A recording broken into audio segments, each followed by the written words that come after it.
하나님의 말씀은 출애굽기 10장 1절에서 29절 말씀까지 10장을 우리가 오늘 보는 날입니다. 오늘도 이 말씀을 함께 읽도록 하겠습니다. 오늘 읽을 말씀은 출애굽기 10장 제일 먼저 27절부터 29절 말씀을 먼저 읽겠습니다. 27절에서부터 29절 말씀을 오늘 먼저 읽고 나서 앞으로 나가겠습니다. 자, 한 목소리로 읽겠습니다. 여호와께서 바로의 마음을 강팍해 하셨으므로 그들을 보내기를 즐겨 아니하고 모세에게 이르되 너는 나를 떠나가고 스스로 삼가 다시 내 얼굴을 보지 말라. 내 얼굴을 보는 날에는 죽으리라. 모세가 가로되 왕의 말씀이 옳으니이다. 내가 다시는 왕의 얼굴을 보지 아니하리이다. 자, 오늘 말씀이 주제가 이겁니다. 모세와 바로의 만남의 드디어 마지막 결별의 순간입니다. 모세와 바로는 지금 재앙을 통해서 적어도 7번을 만났어요. 오늘 이 말씀 10장까지 하면 9번을 만나게 되는데 드디어 9번째 만남에서 단일화를 실패합니다.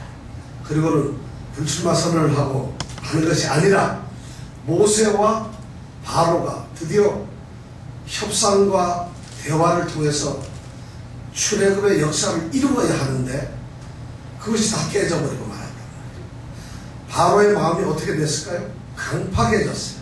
아주 딱딱해졌어요. 굳어졌어요. 그래가지고 모세를 보고 28절에 뭐라 합니까? 너는 나를 떠나서 다시는 나타나지 마라. 만약 내 얼굴을 보는 날에는 네가 어떻게 된다고? 죽는다. 너 나 앞에 나타나면 어떻게? 죽어. 이렇게 얘기를 했다. 누가 그러냐? 바로가 누구에게? 모세에게. 그렇지 않겠어요? 사실은 9번의 재앙을 내리면서 그때마다 와서 좋은 말 하는 게 아니라 이번에 무슨 재앙 내린다. 이번에 무슨 재앙 내린다. 이걸 했으니까 그렇지 않겠느냐는 얘기죠. 그랬더니 바로가 뭐라고 대답을 해요? 바로가 그랬을 때 모세가 대답한 건 뭐였어요? 29절 말씀에 뭐라고 했어요? 어떻게? 왕의 말씀이 옳습니다. 얘기 뭐예요? 그렇고 말고요. 이 말이거든. 그렇고 말고요. 그러면서 그 다음 대답이 뭐예요? 내가 왕은 자기가 네 얼굴 보이면 안 된다 했는데 모세는 거꾸로 내가 다시는 왕을 보지 않겠다.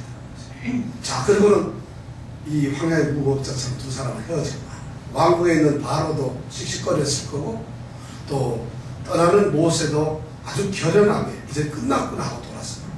이것이 바로 출애굽 역사에서 10장까지 나타나는 마지막 9 재앙까지의 이 결과입니다. 이렇게 해서 바로와 모세의 대결은 결론 없이 그냥 끝나버리고 말았어요. 자, 그러면 10장에 도대체 무슨 일이 있어서 이런 문제가 생겼을까? 우리가 10장 앞으로 돌아가서 이제 이 스토리를 한번 생각해본다. 먼저 1장서부터 6절 말씀까지 우리가 읽어보겠습니다. 홀수절은 우리 형제분들이 있고 짝수절은 우리 자매님들이 있도록 하겠습니다. 오늘은 자, 홀수절 1절, 3절, 5절은 형제분들이 우리 읽으시고 남자분들이 그 다음에 짝수번호는 저는 여자분들이 읽겠습니다. 자, 읽겠습니다. 시작. 여호와께서 모세에게 이르시되 바로에게로 들어가라. 내가 그의 마음과 그 신하들의 마음을 완악케 하면 나의 표징을 그들 중에 보이기 위함이며 한 일들 곧 내가 그 가운데서 행한 표징을 내 아들과 내 자손의 귀에 전하게 하려 함이라. 너희가 나를 여호와인 줄 아리라. 모세와 아론이 바로에게 들어가서 그에게 이르되 히브리 사람의 하나님 여호와께서 말씀하시기를 내가 어느 때까지 내 앞에 겸비치 아니하겠느냐. 내 백성을 보내라. 그들이 나를 섬길 것이라. 내가 만일 내 백성 보내기를 내 정내에 들어가게 하리니 메뚜기가 지면을 덮어서 사람이 땅을 볼 수 없을 것이라.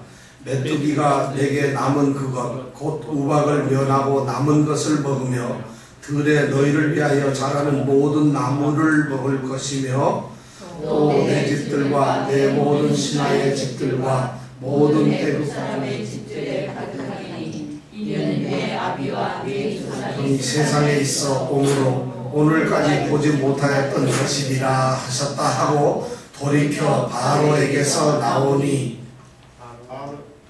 이럴 줄 알았어요. 우리가 옛날에 1, 2, 3, 1, 2, 3 하다 보면 3 하지 말라 해도 3 이러는데 거기 있잖아요. 6절까지 읽었어요. 6절까지 읽는 얘기는 뭐냐면 드디어 메뚜기 재앙을 경고를 하는 것이죠. 내용이. 그죠? 이제 메뚜기의 재앙을 이제 내리겠다는 것을 모세에게 하나님이 명령을 하고 가서 얘기하라는 것이에요. 그런데 오늘 이 말씀에 보니까 1절하고 2절에 보니까 재앙을 내리는 하나님의 의도가 있어요. 하나님은 왜 재앙을 내렸을까요? 이유가 뭘까요? 바로의 마음이 완악하고 완강하기 때문에 재앙을 내리는 것이에요. 재앙이라고 하는 것은 하나님 말씀을 잘 순종할 때 내려지는 것이 절대 아니라는 것이죠. 그래서 바로가 강팍한 마음을 가지고 있으니까 재앙을 내렸는데, 하나님께서 그럼 재앙을 내리는 이유가 있는데 뭐죠 그게? 2절에 보면은 너는, 2절에 너로, 여기서 너는 누구겠어요? 모세보고 하는 얘기예요. 이제 내가 애굽에서 행한 일들, 그리고 애굽의 왕에게 바로에게 행한 이 일을 누구에게?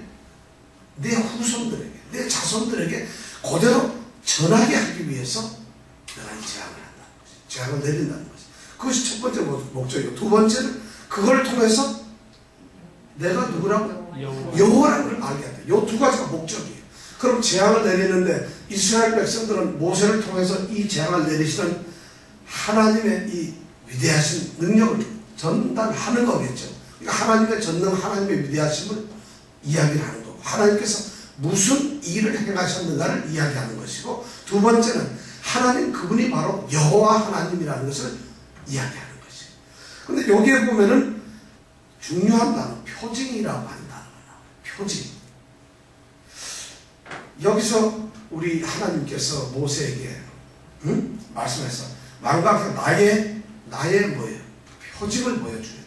그럼 나의 기적을, 나의 능력을 이렇게 말씀을 해도 될 텐데 나의 표징이라는 표현을 썼다는 것이죠. 여기서 표징이라는 말은 사인이에요. 어떤 하나님께서 기적을 내리고 일을 일으킨 그런 것이 중요한 것이 아니라 하나님은 그 기적을 통해서 어떤 사인을 보내고 싶었다는 것이죠. 그것이 바로 표정. 그래서 나중에 신약에 보면 표적과 기사를 이제 많이 보이셨다 이런 말씀합니다. 표적이란 사인이에요. 기사는 미라클이에요. 그러니까 위대한 기사나 이런 기적은 사람들이 봐도 변화가 없어요. 그런데 하나님께서는 그런 것을 통해서 하나님의 강력한 메시지를 갖다가 하시고자 하는 말씀을 전하고 싶은 것이에요. 그것이 바로 뭐냐면 표징이라는 것이에요. 오늘 나타나는 이 재앙은 바로 하나님께서 바로에게 보여주시는 표징이자 또 누구에게? 모세에게, 이스라엘 자손에게 주시는 바로 사인이라는 거예요. 이걸 보면서 바로 국민들 그리고 애굽 사람들은 하나님의 두려움을 알고, 또 모세는 또 이스라엘 백성들은 이 사실을 통해서 하나님께서 전능하시고 저 하나님이 우리의 하나님이라는 것을 알게 됩니다. 이것을 바로 사인을 보냅니다. 그러면서 메뚜기 경고를 이제 보냅니다. 이제 메뚜기 때가 온 이스라엘을 덮게 된다는 이야기입니다. 자, 그렇게 하고 우리가 다시 이제 메뚜기 재앙의 그 결과를 한번 보겠습니다. 12절로 넘어가서 12절부터 20절까지를 읽도록 하겠습니다. 12절부터 20절. 자, 메뚜기 재앙을 경고를 했습니다. 그랬더니 이제 메뚜기 재앙이 어떻게 내리는가 한번 보겠습니다. 12절서부터 20절까지. 이번에는 짝수가 먼저니까 또 여자분들이 먼저 읽도록 하겠습니다. 시작. 여호와께서 모세에게 이르시되 내 손을 애굽 땅 위에 들어 메뚜기로 애굽 땅에 올라와서 우박에 상하지 아니한 밭에 모든 채소를 먹게 하라. 모세가 애굽 땅 위에 그 지팡이를 들매 여호와께서 동풍을 일으켜 온 낮과 온 밤에 불게 하시니 아침에 미쳐 동풍이 메뚜기를 불어들인지라. 메뚜기가 애굽 온 땅에 이르러 그 사방에 내리매 그 해가 심하니 이런 메뚜기는 전에도 없었고 후에도 없으려라. 메뚜기가 온 주변에 덮여 나름에 땅이 어둡게 되었고 메뚜기가 우박에 상하지 아니한 밭의 채소와 나무 열매를 다 먹었으므로 애굽 전경에 나무나 밭의 채소나 푸른 것은 남지 아니하였더라. 바로가 모세와 아론을 급히 불러서 이르되 내가 너희 하나님 여호와가 너희에게 국제하였으니 청컨대 나의 죄를 이번만 용서하고 너희 하나님 여호와께 구하여 이 죽음만을 내게서 떠나게 하라. 그가 바로에게서 나가서 여호와께 구하매 여호와께서 돌이켜 강렬한 서풍이 불게 하사 메뚜기를 홍해에 몰아 넣으시니 애굽 온 지경에 메뚜기가 하나도 남지 아니하니라. 그러나 여호와께서 바로의 마음을 강팍해 하셨으므로 이스라엘 자손을 보내지 아니하였더라. 메뚜기 때가 이제 오게 되었어요. 메뚜기 때는 무슨 바람을 불어서 왔죠? 동풍. 그럼 쫓아낼 때는 무슨 바람? 그러네. 어려운 걸 아시네. 동풍으로 메뚜기가 왔는데 뭘로 쫓아낸다? 서풍으로. 그러면 서쪽에서, 서쪽이 어딘지 동쪽이 어딘지 우리가 뉴욕에서 한번 잘 생각해보세요. 자, 메뚜기 때는 어디서부터 왔어요? 몽탁에서부터 온 거예요. 이제 동쪽에서부터 왔으니까. 그 다음 쫓아낼 때는 어디서? 플러싱에서부터 온 거예요. 그죠? 그래서 동쪽으로 가는 거예요. 그래서 메뚜기 때는 어디로 갔을까요? 몽탁을 넘어가지고 갔다는 얘기지. 이걸 잘 알아요. 그러니까 이스라엘의 이 애굽의 위치를 잘 아는 거예요. 자, 동풍이 불어서 왔다. 서풍이 불어서 왔다. 그러니까 서풍이 불어가지고 쫓아내니까 어디로 갔다고? 홍해로 갔어. 그죠? 자, 요거를 잘 머릿속 생각해 두고 이 당시에 메뚜기 때가 얼마나 무서운지 그 당시 애굽 시절에 말이죠. 메뚜기가 가장 무서운 재앙이었어요. 우리는 지금 메뚜기는 볶아 먹으면 되게 맛있고 그렇게 좋은 걸로 아는데 이 메뚜기가 한 500마리 정도 있으면 볶아 먹고 맛있는 게 요리가 될 수 있어요. 근데 이게 5,000마리 정도 되면 야 많이 잡았구나 이렇게 되는 거고 이게 한 5만 마리 정도 되면은 야 메뚜기가 우글우글한다. 이게 한 50만 마리 정도 메뚜기가 있다 그러면 어떻게 했어요? 메뚜기가 깔렸어요. 자 500만 마리가 메뚜기가 깔렸다면 앞이 안 보입니다. 그럼 5천만 마리 5억 마리. 제가 왜 이런 말을 할까? 그 당시에 이 메뚜기 재앙은요, 메뚜기가 하늘을 덮거나 땅을 덮으면 그 길이가 얼마 되냐면 1000마일이 넘었어요. 여러분 1000마일이라면 플러싱에서 여기까지가 몇 마일인 줄 아세요? 얼마죠? 한 20마일 되나? 10몇 마일 되죠. 그럼 이거의 몇 배예요? 100배야 100배. 그러면 1000마일이라면 여기서 워싱턴까지도 아니 그리고 플로리다까지도 뭐가 덮였다고? 메뚜기 때가 덮였다. 메뚜기 재앙이란 바로 그런 것이. 그 당시에 애굽 시대의 역사 기록에 그런 것이 나와요. 1600km, 1500km까지 메뚜기 때가 덮였다. 그러면 메뚜기가 덮으면 그 메뚜기가 덮였다는 게 뭐 50m마다 한 마리씩 있는 게 아니고 우리 뭐 모기 떼 덤비듯이 메뚜기가 막 그렇게 그게 온통 덤비면 사람 살겠어요. 그것들이 와서 뭘 먹는 거예요? 나무들 다. 지난번에 우박 재앙이 내렸을 때 밭에 있는 채소들 다 죽여버렸어요. 그리고 우양들, 그 다음에 소나 양들, 사람들 밭에 있는 거 다 죽였어요. 그런데 애국 땅에서는 다 죽었지만 고센 땅에 있는 우리 이스라엘 백성들은 선도하러 갔다가 안 했다는 거죠. 그런 무서운 우박 재앙을 내리고서 그래도 좀 풀이 남아있는 게 있었단 말이야. 야채가. 그걸 누가? 메뚜기 떼들이 먹어가지고 푸는 것이 하나도 없어요. 이것이 바로 메뚜기 재앙이에요. 이런 재앙이 몇 번째 재앙이었다고요? 8번째 재앙. 8번째 재앙. 재앙은 뭐 꼭 뭐가 뭔지 안 해오셔도 됩니다. 8번째 재앙. 자, 그 다음에 다 9번째 재앙인데 뭔가라고 했다 한번 보겠습니다. 자, 21절부터 23절 말씀을 우리가 읽어보겠습니다. 21절부터 23절 말씀. 21절은 누가 읽어야 되는지 알죠? 시작. 여호와께서 모세에게 이르시되 하늘을 향하여 내 손을 들어서 애굽 땅 위에 흑암이 있게 하라. 곧 더듬을 만한 흑암이니라. 모세가 하늘을 향하여 손을 들매 캄캄한 흑암이 3일 동안 애굽 온 땅에 있어서 그 동안은 사람이 서로 볼 수 없으며 자기 처소에서 일어난 자가 없으되 이스라엘 자손에 거하는 곳에는 광명이 있었더라. 할렐루야. 자, 3일 동안을 애굽 땅에는 해가 가리워져서 없어요.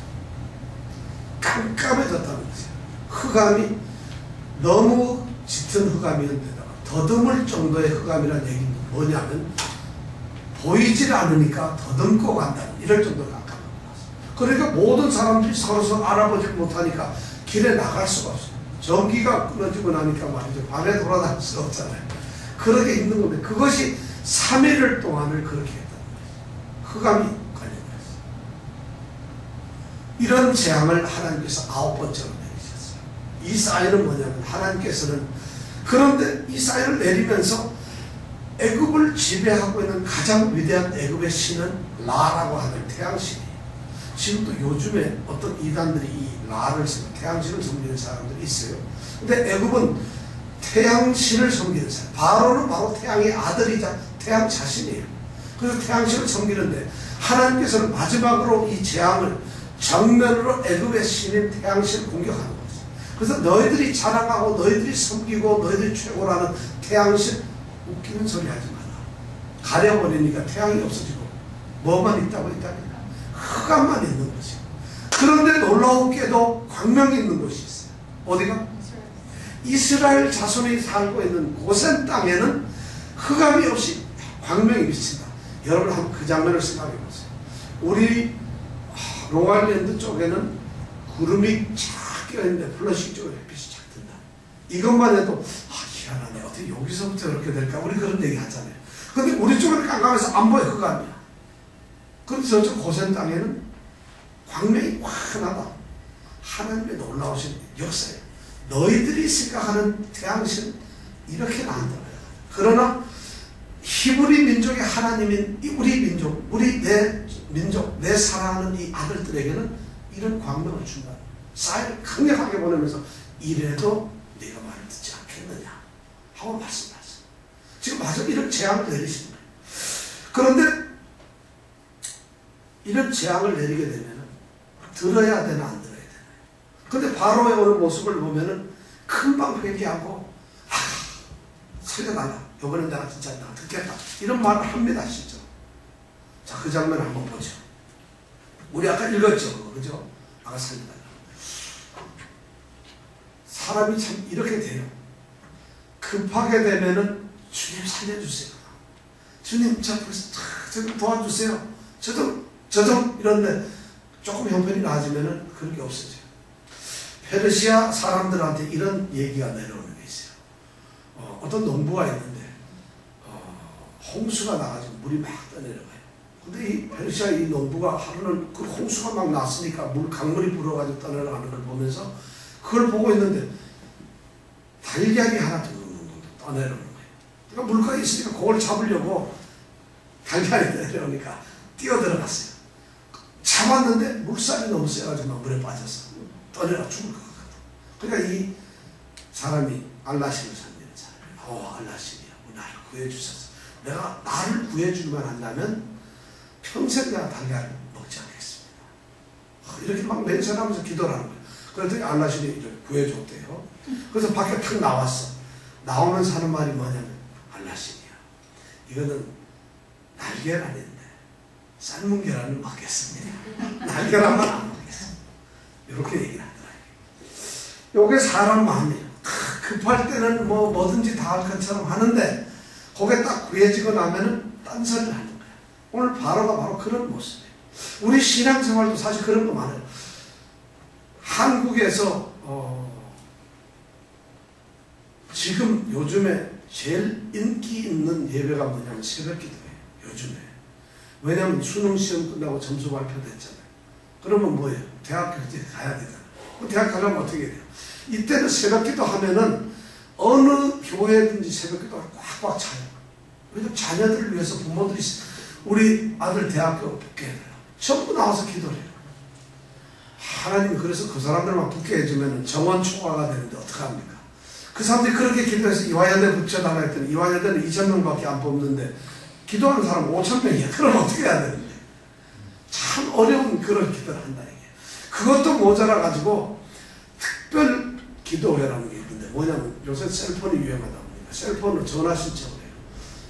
새벽기도 신청 당신은 무슨 기도를 원합니까? 새벽기도. 그럼 1번 딱 눌러요. 그럼 1번 딱 누르면 당신은 새벽기도 중에서 어떤 것을 원합니까? 사업, 취업, 그 다음에 진학. 그럼 3번을 진학을 딱 눌러. 그럼 진학을 딱 누르면 진학 3번에서 당신은 진학을 넣는데 대학 진학입니까? 대학원입니까?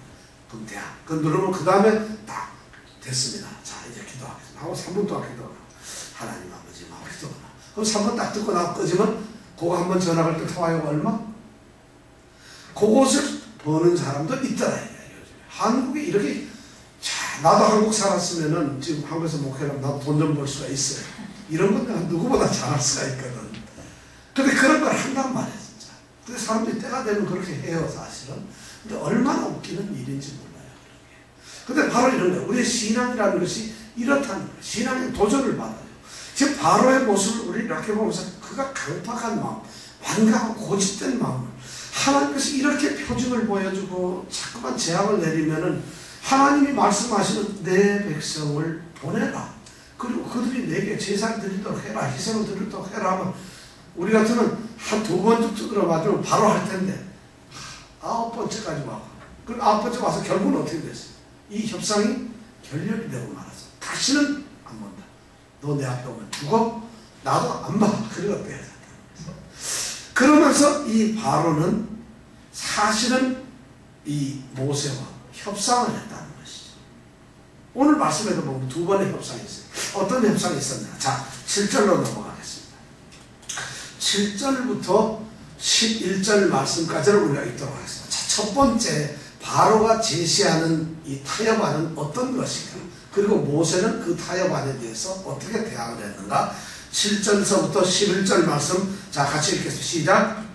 바로의 신하들이 남자들은 벌수를 읽어야 돼요. 자 같이 읽겠습니다. 시작.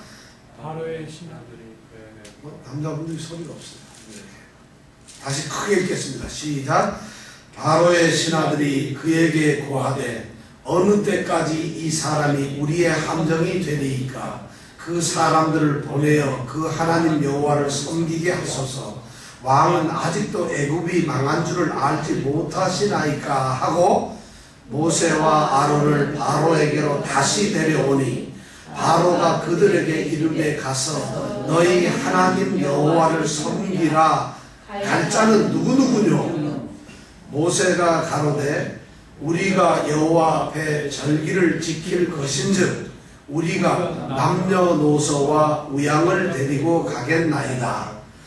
바로가 그들에게 이르되 내가 너희와 너희 어린 것들을 보내면 여호와를 너희와 함께하게 함과 일반이니라.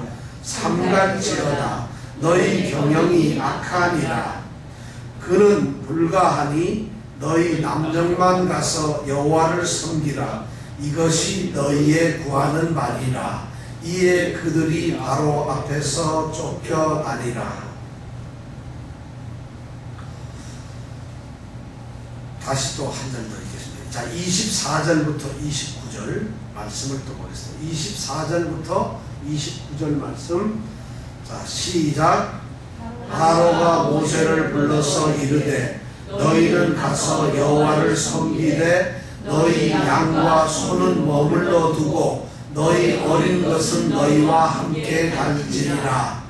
모세가 가로되 왕이라도 우리 하나님 여호와께 드릴 희생과 번제물을 우리에게 주어야 하겠고 우리의 생축도 우리와 함께 가고 한 마리도 남길 수 없으니 이는 우리가 그 중에서 취하여 우리 하나님 여호와를 섬길 것임이며 또 우리가 거기 이르기까지는 어떤 것으로 여호와를 섬길는지 알지 못함이니이다 하나. 우리가 2번 읽었는데 첫 번째 타협안과 2번째 타협안이 있었습니다. 첫 번째 타협안은 7절에서부터 11절에 있는 말씀입니다.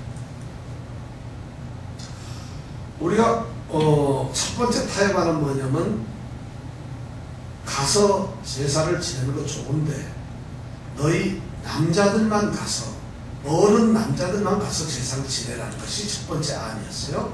이 모세가 지금 듣고 있는 아니 바로가 말하니까 두 번째는 그 다음 뭐죠? 두 번째는 너희 어른도 가도 좋고 남자도 가도 좋고 여자도 애들도 다 가라. 그러나 너희들이 가지고 있는 소나 양이나 이것을 가져가지 마. 짐승들을 가지 말고 사람들만 가라 하는 두 가지 제안을 했어요. 두 가지 제안을 모세는 다 거절하죠. 그래서 깨졌어요. 우리는 이 제안을 보기에 앞서 가지고 이미 바로는 모세에게 두 번의 제안을 했던 것을 기억합니다. 여러분도 혹시 기억나는, 제가 말씀을 드렸는데 8장 25절에서 27절에 보면은 파리 제안을 내렸을 때, 네 번째 제안은 파리 제안을 내렸을 때 도저히 이 바로가 못 이길만 하니까 제안을 한 게 뭐예요? 너희들이 희생 제사를 드려라. 그런데 어디서 드리라고? 이곳에서 드려라. 바로 이 땅에서 드려라. 이것이 첫 번째 제안이었어요. 그것이 파리 제안의 첫 번째 나라 타협 아니야. 모세야, 제사 드리는 게 어떠냐? 그 대신 꼭 3일길 가야 되겠어. 광야 나가지 말고 여기서 이 땅에서 제사 지내라. 이게 8장 25절에서 27절 말씀입니다. 그 다음에 두 번째 똑같이 파리 제안에 대해서 바로 이어나가기를 8장 28절에서 32절까지는 모세가 안 된다 그러니까 두 번째 제안이 뭐냐면 오케이, 그렇게 가고 싶다면 가라. 그 대신 너무 멀리는 가지 마라. 조금 나가서 해라. 그렇게 제안을 했어요. 그게 8장에 두 번 나오는 거고, 오늘 10장에서 똑같이 세 번째가 뭐냐면 뭐죠? 너희 남자 어른들만 가고 어린애들은 남겨둬라. 여자들도 남겨둬라. 그 다음에 네 번째가 또 제안했던 게 너희 어른, 애들, 여자 다 가되 가축들은 남겨두고 가라. 이것이 네 번째 제안이었어요. 그런데 이 네 번째 제안이 전부 다 모세에게 거절되고 맙니다. 이 말씀을 가만히 생각해 보면 오늘 우리의 믿음과 우리의 예배에 대해서 심각한 도전을 주는 말이에요. 우리가 신앙생활을 잘해보려고 참된 그리스도인인가 아닌가를 평가할 수 있는, 저 사람이 정말 제대로 예수 믿는가? 저 사람이 정말 신실하게 구별된 성도인가? 제자 되기 원합니다. 찬양 잘했잖아요. 성도 되기 원합니다. 뭐 얼마나 했어요.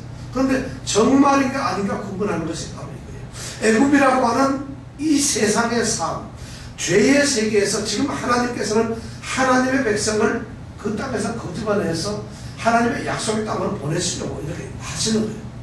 그런데 이 사람들이 과연 이 과정에서 사탄은 그것을 막으려고 해요. 죄악의 세력들은 그것을 못하게 하고 막으려고 그러는데 그들이 제시하는 안들이 바로 네 가지가 나왔다는 것이죠. 그것을 우리가 이겨내야만 비로소 나가는 것인데 그 안이 아주 규모예요. 첫 번째가 뭐냐면 이 땅에서 이 말은 뭐냐면은 구별되지 않은 그런 자기 편리한, 자기 중심적인 이런 예배를 드린다는 거죠. 하나님께서 말씀하기는 너는 3일 길을 걸어 나가서 거기서 시내산에서 예배를 드리라는 것인데 바로는 교묘하게 예배 드려야지, 당연히 예수 믿는 사람인데 예배도 드려야 되고 신앙생활 해야지. 그러나 이 땅에서 예배 드리라.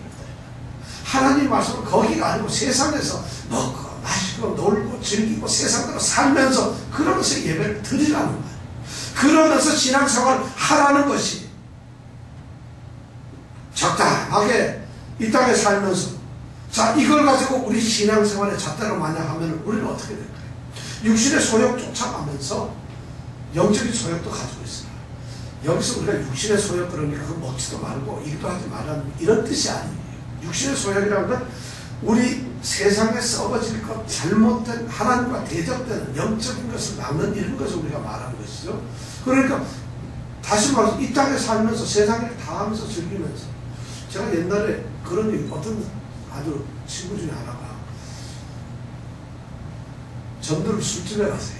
근데 그 친구가 뭐라 하냐면 술집에 술 먹으러 오는 사람들도 전도해야 될 대상인데 밖에서 하면 안 되니까 가서 술 먹으면서 전도한다. 아, 참 그러던 얘기. 어떻게 보면은 뭐 맞는 얘기인데 그 사람이 전도할 그런 수준도 아닌 사람인데 저렇게 얘기해요. 우리는 가끔가다 그런 핑계를 대요. 이 땅에서 예배를 희생제사를 드려라. 사탄은 우리에게 그렇게 공격해요. 우리가 예수 잘 믿어보려고 이제 독도행전 열심히 했는데 끝났어요. 그래서 뭔가 성경도 읽었고 뭔가 열심도 생기는데 잘 해보려는데 이 땅에서 예배를 드려. 이 땅에서 신앙생활을 해라. 자꾸 당긴다는 거죠. 구별되지 않는 삶을 살면서도 성도인 척하지 말라는 거죠. 그렇게 예배 드리는 척하지 말라는 것이에요. 근데 실제 이 기준에 보면 저는 좀 걸려요. 여러분들 안 걸리세요?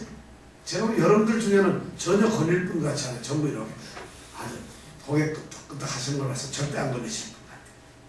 이것이 첫 번째 타협안이었는데, 근데 모세는 3일 길을 가서 희생제사를 드려야 한다고 분명하게 얘기를 합니다. 그러니까 이런 조건을 이겨내고 우리는 아닙니다.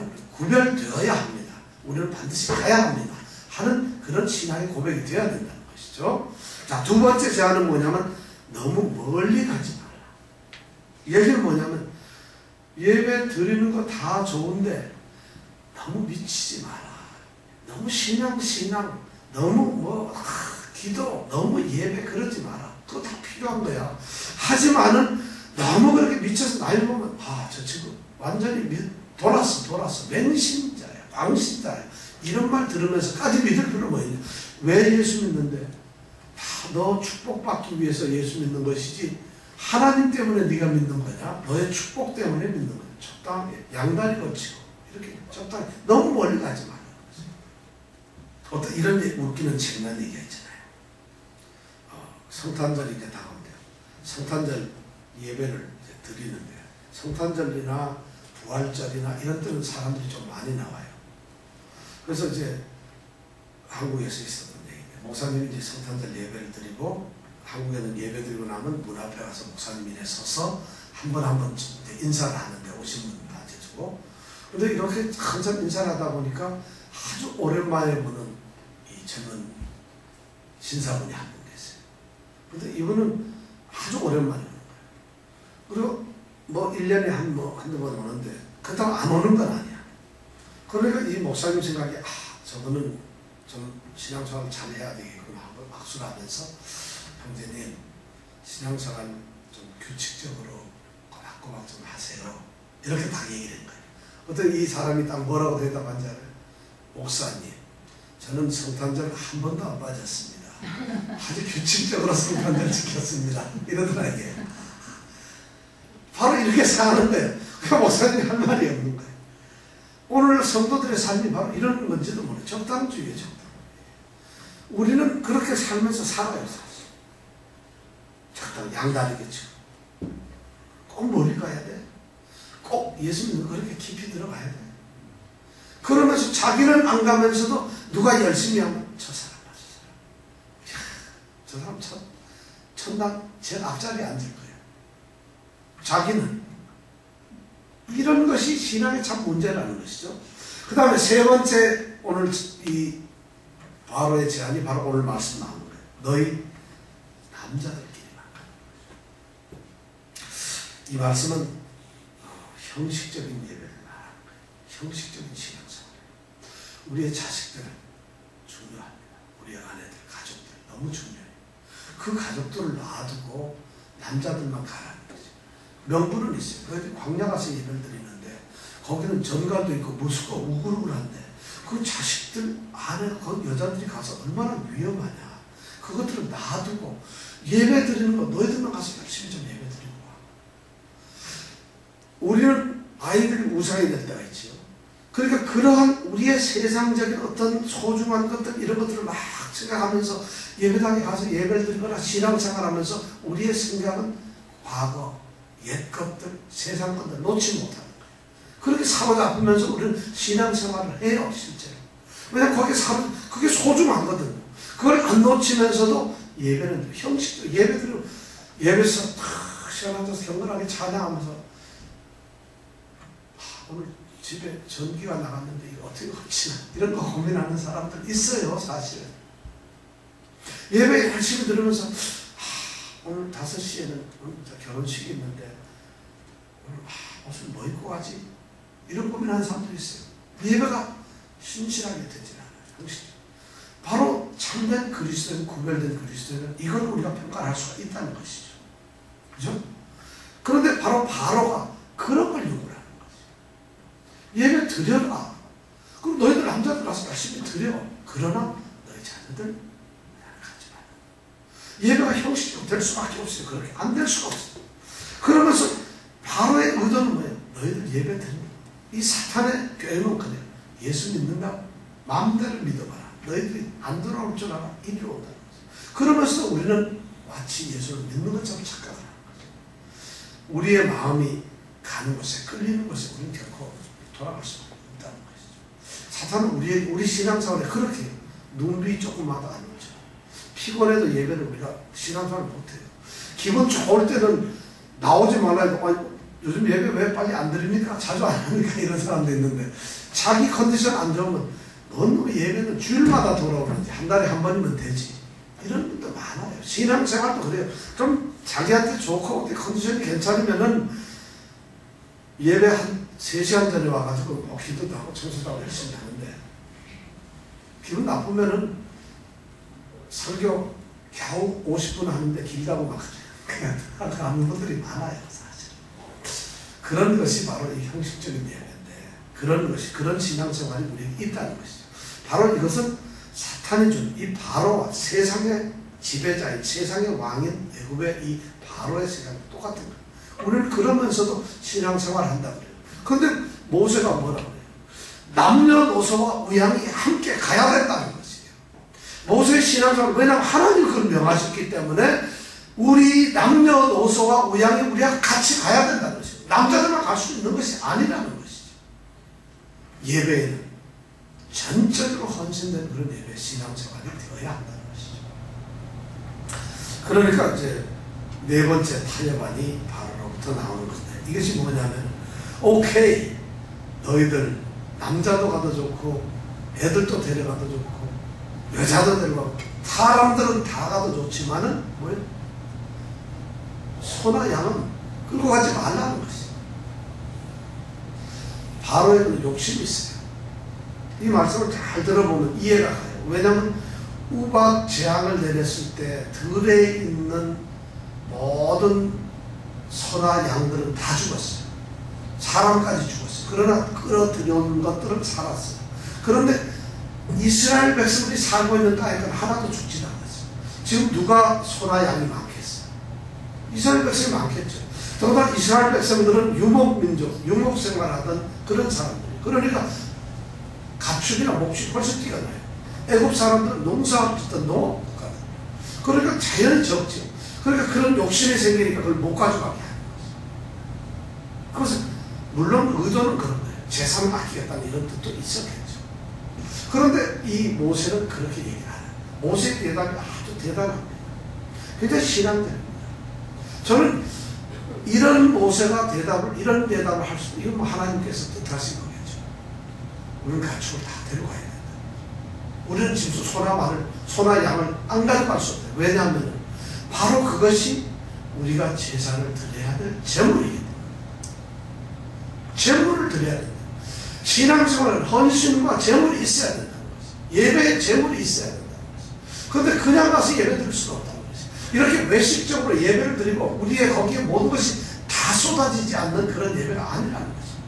그러면서 그 우양을 끌고는 가는데 그 우양 중에서 우리 하나님께서 어떤 짐승을 제물로 원하시는지 가봐야 한다는 것이. 그것도 맞는데 쉽게 해서 우리 마음대로 우리가 가서 뭘 하는 게 아니라 이건 뭐냐, 모든 것을 다 전적으로 갖다 하나님께 제사를 드리겠다는 것이에요. 이것이 모세의 신앙입니다. 사실은 여기에는 또 다른 엄청난 신학적인 게 있어요.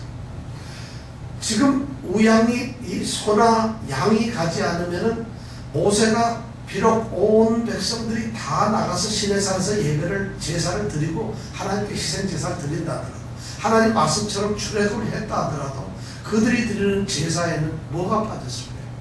희생 제사가 빠졌어요. 완전히 자기의 목숨을 버리는 희생되는 헌신의 제사가 되지 않는다는 것이에요. 제사를 뭔지를 모른다는 것이 바로 세상은 바로 그런 것을 우리의 예배는 바로 희생의 제사가 됩니다. 거기에 희생의 제물이 예배 안에 반드시 있어야 되고, 우리 신앙의 한 중심에는 그런 희생의 제물이 있어야 됩니다. 그것이 뭐냐? 그리스도의 피다. 십자가라는 것이에요. 그런 것이 없는 신앙은 가짜라는 것이에요. 그런 것이 없는 예배는 전부 가짜라는 것이에요. 세상은 바로 그걸 노리고 있어요. 세상에서 예배 가운데서 웃고 즐기고 재미나고 뭐 예배가 축제 분위기가 되어서 어떻다, 예배는 축복이 넘쳐야 된다, 예배는 이 땅의 어떤 축복, 가정의 축복, 재물의 축복, 건강의 축복, 막 이런 것이 쏟아지는 그런 것을 예배가 그렇게 되어야 한다는 생각을 하고 있어요. 바로 그런 것이 아닌 그리스도의 십자가의 희생의 제사, 그것이 예배 신앙에는 있어야 됩니다. 오늘 교회들이 이런 것이 많이 빠져 있어요. 제가 가장 안타깝게 생각하는 것은 사도 바울의 말에 보면 내게 무엇인지 소중하던가 내가 자랑하던 것이 있었어요. 그런데 그것을 예수를 주로 삼고 예수를 따르면서 그런 걸 뭐처럼 여겼다고? 배설물처럼 여겼다고. 그런데 오늘날 교회는 강단에서 목사님들이 이 거룩한 하나님의 종들이라고 하는 사람들이 바울 사도가 성경에서 배설물처럼 여겼다는 그런 세상적인 것들, 과거에 가졌던 그런 것을 배설물을 가져라, 이런 축복을 하고 있다는 것이죠. 세상에서 바울 사도는 그 모든 것을 내게 소중한 것들, 내게 것은 다 우리 그리스도 예수 안에서 그리스도를 위해 내가 다 버리고 다 배설물로 여겼다고 하는데, 그래서 정말 하찮은 똥 같은 것을 여겼다고 하는데, 강단에서 오늘 축복을 하면서 그걸 가져라, 그것을 너희들 축복한다, 그걸 가져라, 사랑한다 하더라, 내가 잘하느라 축복하느라 하니까 그건 줄로 착각을 하고, 그러니까 교회 안에서 그런 것이 퍼지다 보니까 바로 오늘 바로와 같은 이런 결과가 나옵니다. 결정적으로 바로의 이 네 번째 유혹은 오늘 교회를 물들게 합니다. 교회를 무너뜨리게 합니다. 우리 성도들의 신앙을 무너뜨리게 합니다. 출애굽의 위대한 역사, 죄에서 벗어나서 구원을 얻는 사람, 구원의 백성들은 바로 이런 희생의 제사가 있습니다. 그리스도의 거룩한 피가 있어야 돼요. 그것이 없이 희생 제사 없는 그냥 값싼 복음, 값싼 예배, 값싼 신앙, 기독교는 이미 그건 아니라는 것이죠. 그것이 왜 기독교의 탈을 쓴 거대한 미신이고 거대한 우상이죠. 축복을 쫓아가면서 마치 물나비가 불을 쫓아가듯이 그런 축복 속에 사로잡혀서 예수를 믿고 그런 축복의 복음을 던지는, 만약 그것이 전부 다라고 한다면 그것은 하나님을 또 다른 우상으로 만드는 것입니다. 그리스도를 우상으로 만드는 것입니다. 그리스도는 우리에게 그런 축복만을 위해서 십자가에 죽으신 게 아니라는 것이죠.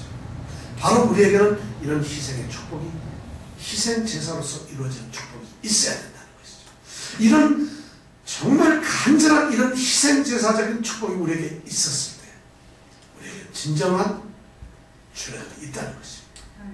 바로 모세는 그걸 알았기 때문에, 바로 하나님이 원하시는 것은 사흘길을 떠나서 너의 남녀노소가 다, 너의 소와 양과 모든 짐승을 다 데리고 배불까지 가지고 너는 출애굽을 해라.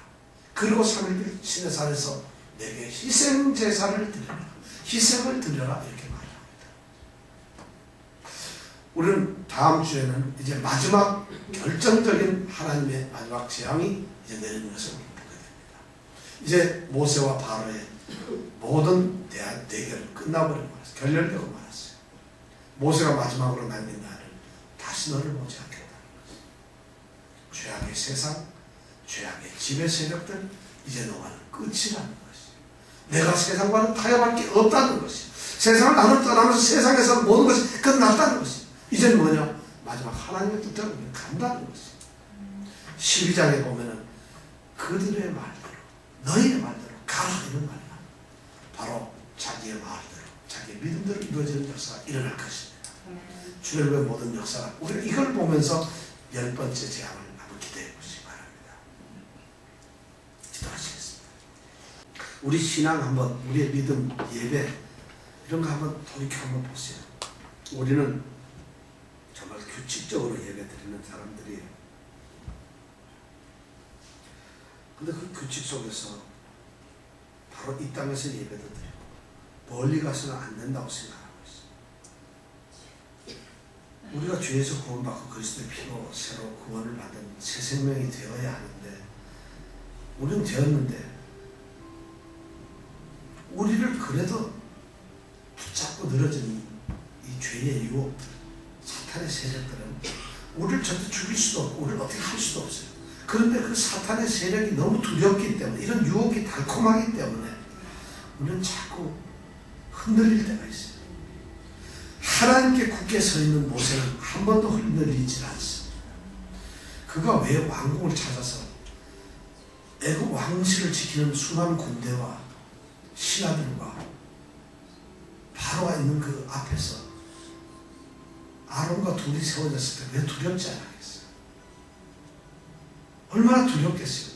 애굽 왕국에 들어가서 보잘것없는 이제 80이 넘은 이 모세가 들어가서 당당히 외칠 때 죽이면 그냥 죽는 것이에요.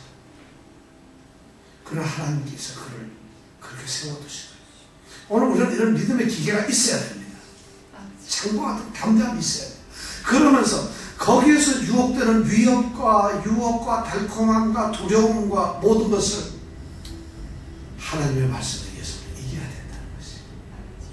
출애굽의 이 열재앙을 통해서 우리에게 던져지는 교훈은 바로 그거예요. 저는 그렇게 믿고 싶지 않습니다. 하나님은 뭐예요? 나는 하나님 중심보다는 내 중심이 더 좋아요. 나는 말씀 중심보다는 내 형편이 더 좋아요. 그것이 더 중심이 되어야 합니다. 이렇게 우리가 혹시 생각하고 있지 않나요?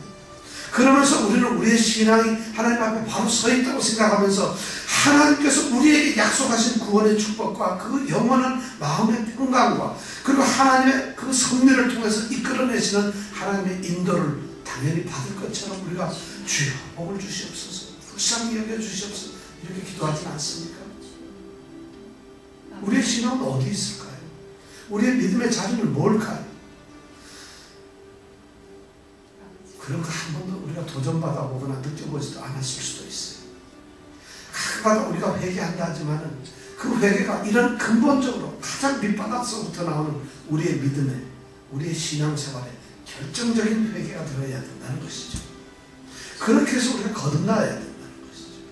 하나님 나 오늘 이런 죄 저질렀어요. 중요합니다. 그러나 우리는 옛날이 없어져. 옛사람은 그리스도와 함께 그의 죽으심을 아파요. 세례를 받고 죽었어요. 그리고 우리는 새 생명 안에서 살아가는 새로운 생명들이에요. 이 모세의 결단처럼, 모세의 모습처럼 우리도 그런 믿음이 있었으면 좋겠어요. 자, 그 믿음을 생각하면서 우리 함께 기도해 봅니다. 여러분 좀 기도 한번 해보시지 않겠습니까?